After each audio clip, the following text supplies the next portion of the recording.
제목이 좀 무시무시하죠. 제목이 뭡니까? 극렬한 재앙입니다.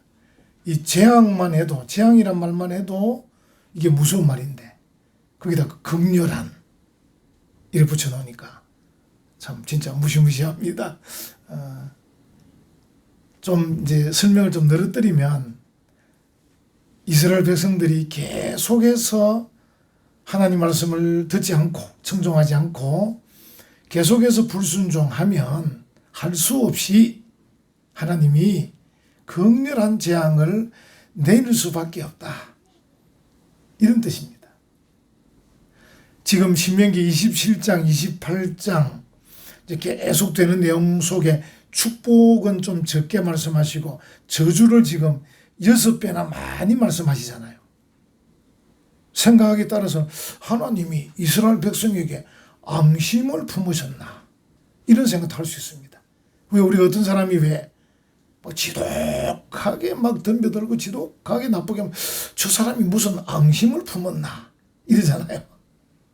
그래서 하나님이 이스라엘 백성을 향해서 앙심을 품으셨나 이런 생각할 수 있습니다. 그런 거 아닙니다. 여러분과 제가 잘 알지만 하나님은 복을 주시려고 하시는 분이에요. 저주를 주시려고 하시는 분이 아닙니다. 아닌데 이스라엘 백성들이 계속 죄를 지으니까 결국은 저주라는 것은 오늘 본문의 제목처럼 재앙이라는 것은 범죄의 결과입니다. 범죄의 결과. 그래서 계속 죄를 지으니까 할 수 없이 벌을 줄 수밖에 없다. 할 수 없이 저주할 수밖에 없는데 거기다가 또 단어 하나 더 붙이면 단어를 완고하게 계속 죄를 지으면 이 완고하단 말은 고집세게 끝까지 불순종하는 것. 이 완고하다. 비슷한 단어로 완악하다. 이렇게 할 수 있거든요. 그래서 완고하고 완악하게 계속해서 범죄하면 그냥 범죄해도 그 범죄의 결과가 재앙인데 저주인데 계속해서 완고하게 완악하게 범죄하니까 그 결과는 극렬한 재앙이다. 이렇게 말할 수 있습니다. 그래서 이제 제목이 좀 무시무시하지만 이것은 하나님이 앙심을 품고 하시는 게 아니고 할 수 없이 지금 백성들에게 지금 말씀하고 있다. 그 이제 백성들이 하나님 앞에 완고하면 완악하면 재앙은 점점 커질 수밖에 없어요. 그게 이제 오늘 이 본문의 내용들입니다. 58절, 59절 이런 책. 네가 만일 이 책에 기록한 이 율법의 모든 말씀을 지켜 행하지 아니하고 네 하나님 여호와라 하는 영화롭고 두려운 이름을 경외하지 아니하면 이 말은 여기에 계속해서라는 단어가 들어있는 겁니다. 계속해서 아니하면 왜냐하면 앞에서 벌써 5번이나 저주의 말씀을 하셨거든요. 그런데 이 말씀이 계속된단 말은 계속해서 불순종하면 그런 뜻입니다. 계속해서 경외하지 아니하면 이런 뜻입니다. 그래서 59절 여호와께서 네의 재앙과 네의 자손의 재앙을 극렬하게 하시겠다. 극렬하게. 히브리어로 이제 팔라라는 단어인데 팔라라는 단어의 뜻은 심하게 사납고 세차다 이런 뜻이에요. 하나님의 재앙이 내리는데 심하게 사납게 세차게 내린다 이런 뜻이에요. 이 느낌이 좀 오잖아요. 우리가 여름에 비가 오면 그냥 비가 오는 게 아니고 굉장히 세차게 올 때가 있어요. 비가. 그때는 뭐 감당이 안 될 때가 있습니다. 산도 감당이 안 되고 하수구도 감당이 안 되고 뭐 이 담도 감당이 안 되고 막 넘치고 무너지고 차도 못 다니고 산이 무너지고 심하게 사납고 세차다. 그게 이제 히브리어 팔라라는 뜻인데 오늘 본문은 이제 극렬하다 이렇게 번역을 했습니다. 극렬하다. 그러니까 재앙이라는 말만 해도 이게 엄중한 심판인데 그 엄중한 심판이 심하게 사납게 세차게 내릴 거다. 어떻게 하면 완악하게 불순종하면. 우리가 불순종하다가도 또 회개하고 또 불순종하다가 회개하고 그렇게 해야 되는데 계속 불순종하면, 완고하게 완악하게 계속 불순종하면 하나님이 할 수 없이 극렬한 재앙을 내릴 수밖에 없다. 그렇게 말씀을 하고 있는 것이죠. 그래서 이제 오늘 제목이 좀 무섭긴 해도 그 하나님의 마음을 담고 있는 거예요. 계속하면 안 된다. 회개해야 되지. 계속해서 불순종하면 나도 할 수 없이 이 벌을 좀 중하게 줄 수밖에 없다. 이런 마음을 담아서 극렬한 재앙이라 그렇게 합니다. 계속해서 완악하고 완고하면 하나님의 사랑이 진노로 바뀌어요. 하나님은 사랑이시잖아요. 우리가 하나님에 대해서 딱 한마디로 정의하면 하나님은 사랑이다. 이렇게 해야 되는데 만약에 백성들이 계속해서 불순종하면 하나님의 사랑이 진노로 바뀌어요. 진노로. 이제 그 표현이 나옵니다. 이게 보면 62절 한번 보십시오. 너희가 하늘의 별같이 많을지라도 네 하나님 여호와의 말씀을 청종하지 아니하므로 남는 자가 얼마 되지 못할 것이라 하는 이 말씀. 그러니까 하나님이 백성들을 사랑하시는데 계속 사랑하는데 불구하고 계속 완고하게 완악하게 불순종하면 극렬한 재앙을 내리는데 결국은 백성들을 하나님께서 진노하시는 거죠. 오늘 표현이 참 우리에게 와닿는 표현인데 백성의 숫자가 많을지라도 이스라엘 백성이 애굽에서 탈출할 때 200만 명이었잖아요. 200만 명. 그 200만 명이 가나안 땅에 들어가서 수백 년을 보냅니다. 얼마나 많아졌겠어요. 그런데 BC 586년에 유다 마지막 유다가 바벨론에게 망합니다. 그때 망할 때 전쟁에서 많은 사람이 죽고 그리고 포로로 끌려갑니다. 마지막 왕 이름 아시죠? 시드기야는 두 눈이 뽑히고 끌려가고 왕족들, 귀족들 다 끌려갑니다. 똑똑한 사람들, 잘난 사람들은 잡아갑니다. 쓸만한 사람 잡아갑니다. 그리고 그 유다에 예루살렘에 남은 사람은 2만 명 남았습니다. 애굽에서 나올 때 200만 명이 그대로 있었다 할지라도 2만 명이 남았다는 거예요. 바로 이 표현입니다. 그래서 시작은 하늘의 별같이 많을지라도 시작은 남는 자가 얼마 되지 못할 거다. 2만 명이 남았다는 거예요. 이스라엘 백성은 어떻게 보면 다른 민족들보다 똑똑하기도 하고 또 어떨 때는 하나님 말씀에 적극 충성하기도 하는데 그들이 하나님께 벌을 하도 많이 받아서 지금 이스라엘 민족은 전 세계 다 모아도 1000만 명 정도밖에 안 됩니다. 우리는 나라가 반토막이 나도 5천만 명이잖아요. 5,200만 명. 그러니까 이 이스라엘 사람 유대인들이 하나님의 벌을 얼마나 많이 받았는가 알 수 있죠. 우리나라도 지금 5,200만 명이라 해도 계속 우리가 하나님 말씀에 불순종하면 우리도 나중에 얼마 되지 않을 겁니다. 참 이제 이게 적용을 해보면 백성들의 숫자가 하늘의 별같이 많을지라도 이 말은 여러분에게 뭐 물질이 뭐 굉장히 많을지라도 또 여러분이 지금 건강이 굉장히 좋을지라도 또 여러분의 지금 지위가 굉장히 높을지라도 여러분이 계속해서 하나님 말씀에 불순종하면 완고하게 계속 불순종하면 하나님께서 남는 자가 얼마 없도록 남는 돈이 얼마 없도록 남는 건강이 얼마 없도록 인생에서 뭔가 남는 게 얼마 없도록 하실 거다.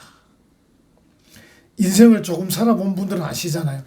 인간이 가진 건강, 인간이 가진 물질, 인간이 가진 지식, 인간이 가진 지위라는 것은 유한합니다. 무한하지가 않아요. 영원히 계속될 것 같지만 그렇지 않은 거예요. 그래서 우리가 계속 관심을 가져야 될 것은 하나님이에요. 우리가 구약에서 살폈잖아요. 이스라엘 백성들이 하나님을 소홀히 대했잖아요.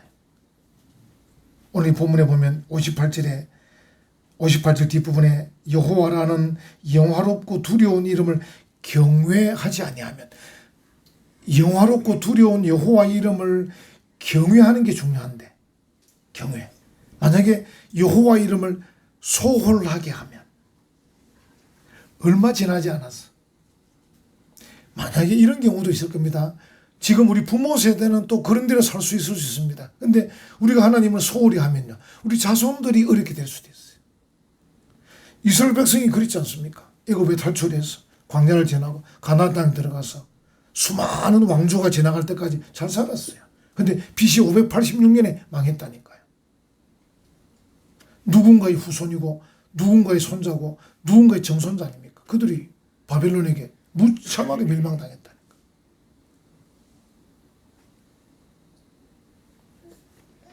그래서 하나님의 사랑이 진노로 바뀌지 않도록 해야 돼요.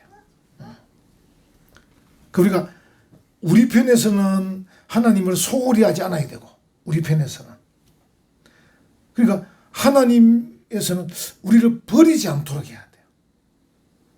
여러분, 우리 왜 인간관계에서도요, 이런 막 서로 사랑하고 잘 하다가도 상대방이 하도 고약하게 하면 어떻게 합니까? 버려버립니다. 그냥 손을 놔버립니다. 그러니까 우리가 사람과의 교제도 상대방이 손을 놓지 않을 정도까지 해야 되지, 손을 놔버리면 그건 안 되는 겁니다. 뭐 사람이 또 손을 놔도 뭐 별거 아니지만 하나님이 손을 놓으시면 안 되는 거예요. 참고 계신단 말이에요. 근데 만약에 우리도 끝까지 하나님을 소홀히 하면 결국은 하나님이 손을 놓아버립니다. 그래서 네가 수요가 하늘의 별처럼 많아도, 네가 물질이 제법 되고 직장이 좋아서 월급을 많이 받아도, 네가 건강이 아직은 괜찮아도, 지위가 괜찮아도 어느 순간에 남는 게 얼마 없을 거다, 이렇게 말씀하고 계셔요. 그래서 우리가 뒤에 말씀이 되지 않도록 우리는 그저 늘 하나님이 내 손을 붙잡고 하나님이 사랑하시도록, 하나님의 사랑받는 여러분 되시기를 간절히 축원합니다. 하나님 사랑받아야 돼요. 오늘 우리 어린아이들의 말인데, 어린아이들이 얼마나 사랑을 받습니까? 그러니까 하나님께서 우리를 사랑하시도록, 하나님이 사랑하시도록 늘 기억하죠. 그래서 하나님이 나를 사랑하시려면 내가 하나님을 소홀히 하지 않고, 내가 하나님을 경외하고, 내가 하나님을 사랑하고, 내가 하나님 말씀에 귀를 기울이고, 이렇게 해야 될 것 같습니다. 하나님이 이제 얼마 되지 않게 할 뿐 아니라 또 63절, 64절 보면 결국은 그들을 이제 망하게도 하고 흩어버립니다. 64절 여호와께서 너를 땅 이 끝에서 저 끝까지 만민 중에 흩으시리니, 흩어버립니다. 유대인들은 이걸 막 그대로 경험했죠. 지금 유대인들이 전 세계에 흩어져 있지 않습니까?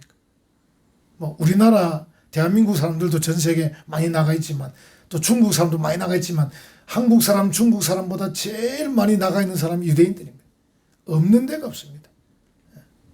아프리카 유대인도 있고, 러시아 유대인도 있고, 그래서 지금도 이스라엘 그 나라에 가보면 금발의 유대인도 있고, 흑인의 유대인도 있습니다. 얼마나 전 세계에 흩어졌으면 전 세계 사람들이 그거 다 살고 있습니다. 예루살렘에. 왜냐하면 흩어져서 가다 보니까 2대, 3대, 4대 내려가다 보니 결혼을 그 나라 사람과 하다 보니까 결국은 금발의 유대인, 흑인의 유대인 다 나오는 겁니다. 미국 땅에도 살고 있고, 독일에 살고 있고, 다 살고 있지 않습니까? 하나님께서 그들을 흩어버리셨다는 거예요. 흩어버리셨다. 이게 참, 하나님의 사랑이 진노로 바뀌지 않도록 해야 한다 하는 것이죠. 그리고 그 사람들의 그 생명 자체가 위험에 처하게 됩니다. 위험에. 66절 한번 보십시오. 네 생명이 위험에 처하고 주야로 두려워하며 네 생명을 확신할 수 없을 것이라. 어떨 때는 생명이 요절되기도 합니다. 빨리 죽기도 합니다. 여러분, 어떤 사람들은 간혹 저 사람은 정말 귀한 분인데 빨리 죽는 수가 있어요. 간혹 특별한 경우. 그때 우리가 하나님께서 좀 빨리 불러가셨나? 빨리 더 편하게 하시려고. 근데 일반적으로는 하나님 말씀에 불순종하면 요절하는 것입니다.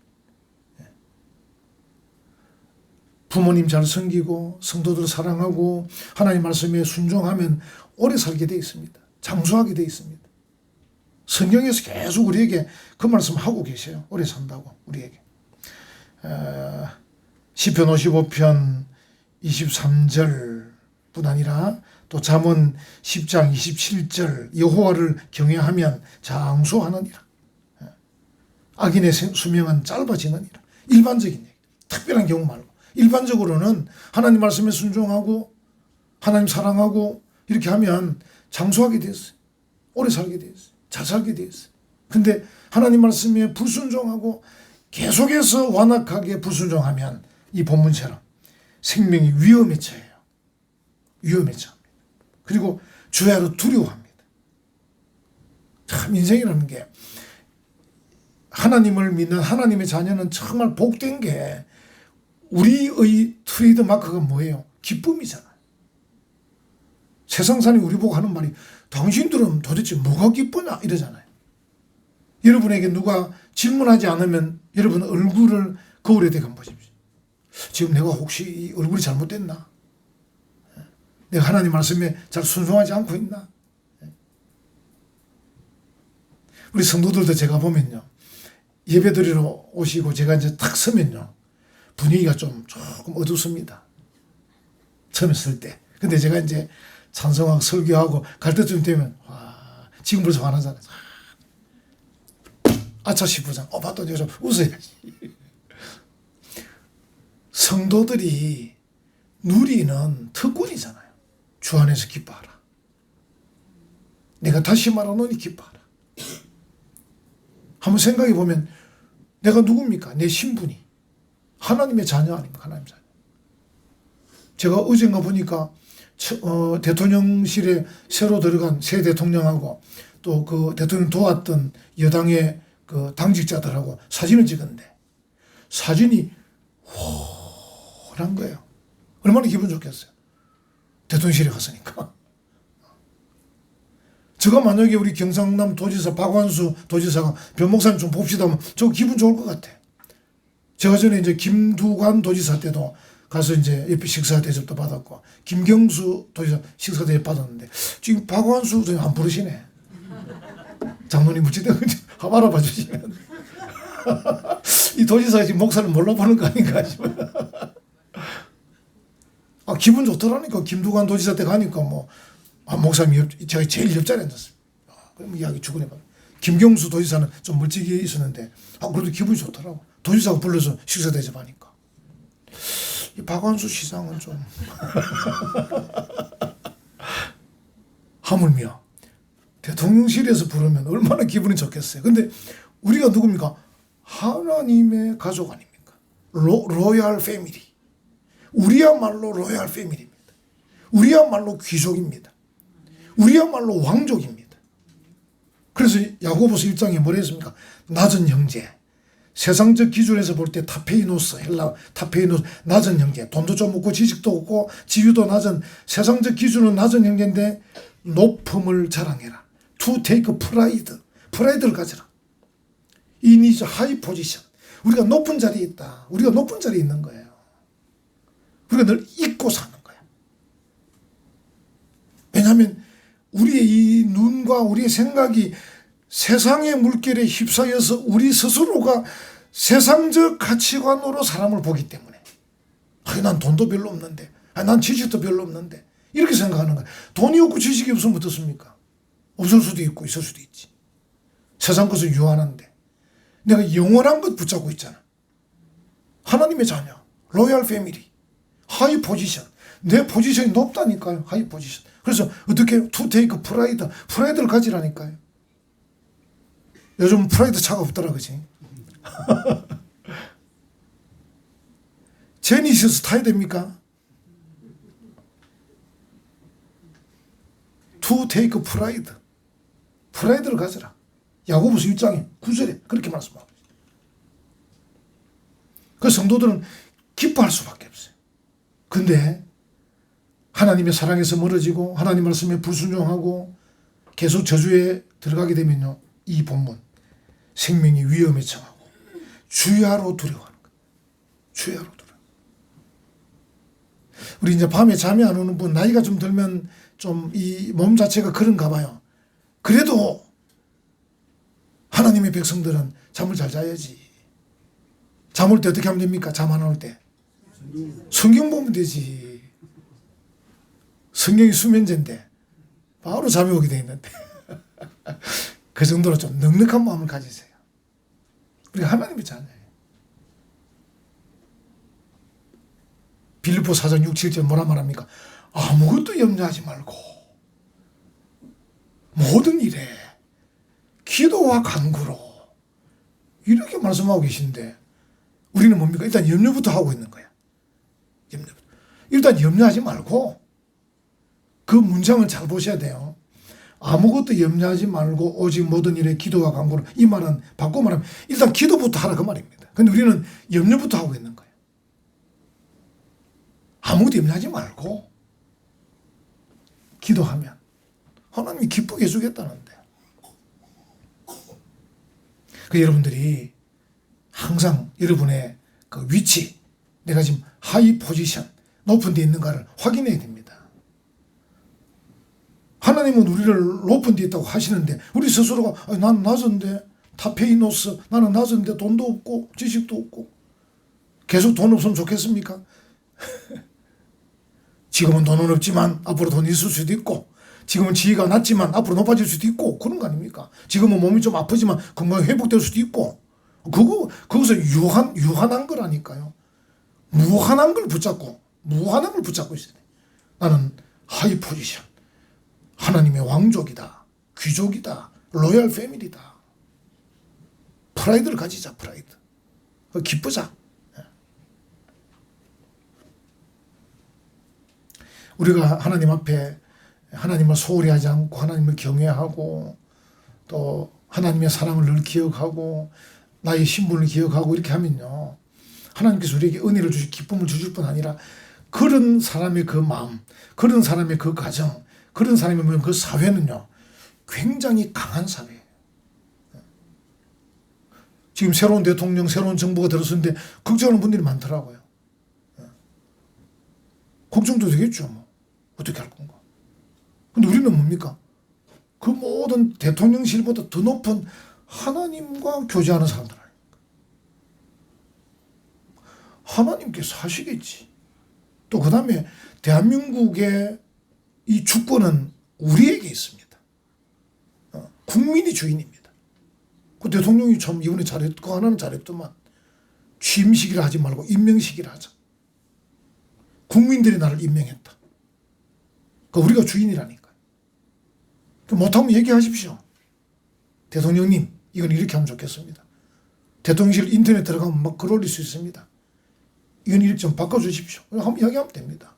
우리가 주인인데 우리가 찍어서 된 거 아닙니까? 찬성했든 반대했든 어쨌든 우리가 투표해서 된 대통령 우리가 임명한 거기 때문에 두려워할 필요가 없습니다. 뭐 걱정합니까? 김대중 대통령 때부터 걱정이 있는데 이 공산당이 될 거다. 김대중 선생님 늘 공산당이라고 했는데 공산당, 문재인도 공산당, 이재명도 공산당. 그래서 김정은한테 갖다 바칠 거라는데 우리가 북한보다 40배나 100배나 높은데 우리가 갖다 바칠 일이 뭐가 있겠습니까? 그냥 계산적으로 생각해도 김정은이 그 기어 들어오면 몰라도 우리한테 우리 배고파 못 살겠습니다. 우리를 거둬주시옵소서. 그럼 우리가 거둬주는 거지만 우리가 그 밑에 들어가서 우리를 거둬달라고 할 필요가 없는데 뭐하러 걱정합니까? 좀 생각이 좀 진보적이고 사회주의적이고 뭐 그럴 수 있겠죠. 그럼 국민들이 늘 이야기하면 될 거 아닙니까? 조금 더 멀리 가면 안 됩니다. 좀 벗어나면 안 됩니다. 이야기하면 되는 거죠. 거기다가 우리는 하나님. 대한민국의 흥망성쇠는 하나님께 달려있어요. 아멘. 파수꾼이 아무리 지켜도 대한민국 국방력이 세계 5위라 하더라도 하나님께서 손 놔버리면 북한한테 이길 수가 없습니다. 근데 우리가 비록 핵도 없고 우리가 북한과 싸우면 우리가 이기기 어렵죠. 핵무기 있으니까. 마지막에는 우리가 이길 수가 없지 않습니까? 그래서 하나님이 지켜주시면 이 나라는 안전한 줄 믿습니다. 아멘. 이런 프라이드 그걸 가져라. 두려워하지 마라. 근데 하나님을 떠나게 되면 두려울 수밖에 없어요. 두려울 수밖에 없어요. 전부 다 걱정거려요. 대통령도 걱정거리고 국무총리도 걱정거리고 군대도 걱정거리고 모든 게 걱정거려요. 하나님 떠나면. 근데 하나님이 함께 하시면 모든 게 안전한 거예요. 이 말씀은 그렇게 하고 있는 것이죠. 여러분, 우리의 신앙을 다시 한 번 더 점검하십시다.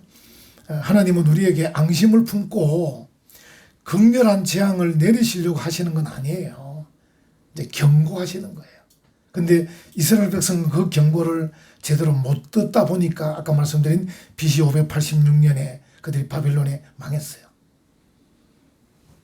수백만 명이 죽고 잡혀갔어요. 남은 사람은 2만 명밖에 안 남았어요. 그 정도로 비참한 결과가 가졌는데 우리는 그러지 말자는 거죠. 우리 대한민국, 또 대한민국 한국교회는, 또 은혜와 평강교회는, 우리 성도들은 그러지 말자. 하나님을 소홀히 하지 말자. 하나님을 경외하자. 하나님을 생각하자.